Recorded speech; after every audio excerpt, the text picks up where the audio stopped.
Hello ಎಲ್ಲರಿಗೂ ನಮಸ್ಕಾರ. ಇವತ್ತು ಬಂದ್ಬಿಟ್ಟು 25ನೇ ಕ್ವಶನ್ ನೋಡೋಣ. ಸೊ ಅಗೇನ್ ಇದು ಜಾಗ್ರಫಿ ಕ್ವಶನ್ ಆಗತ್ತೆ.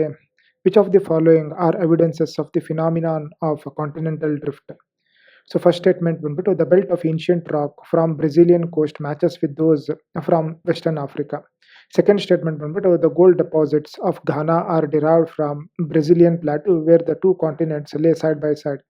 ಮೂರನೇ ಸ್ಟೇಟ್ಮೆಂಟ್ ಬಂದ್ಬಿಟ್ಟು the Gondwana system of sediments from India is known to have its counterparts in the 6 different land masses of the southern hemisphere.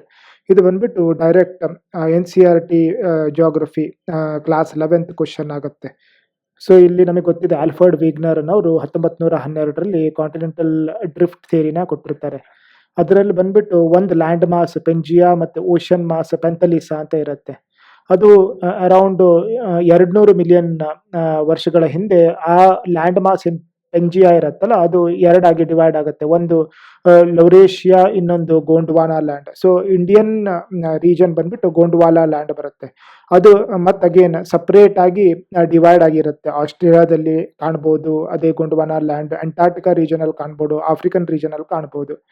So ಮೂರನೇ ಸ್ಟೇಟ್ಮೆಂಟ್ ಕರೆಕ್ಟ್ ಆಗುತ್ತೆ. ಎರಡನೇ statement ಬಂದ್ಬಿಟ್ಟು jigsaw puzzle ತರ land mass divide ಆಗಿರುತ್ತೆ. So ಆ ಜಿಗ್ಸಾನ ನಾವು join ಮಾಡಿದ್ರೆ ಬ್ರೆಜಿಲ್ ಮತ್ತೆ African west coast of Africa ಅದು ಜಾಯಿನ್ ಆಗ್ತವೆ.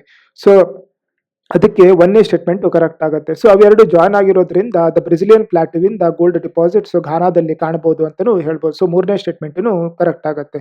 ಸೊ ಇದಕ್ಕೆ ಆನ್ಸರ್ ಬಂದ್ಬಿಟ್ಟು ಸಿ ಆಗುತ್ತೆ 1, 2 and 3. ಸರಿ, ಹಾಗಾದ್ರೆ ನೆಕ್ಸ್ಟ್ ಕ್ವಶನ್ ನಾಳೆ ನೋಡೋಣ. Thank you.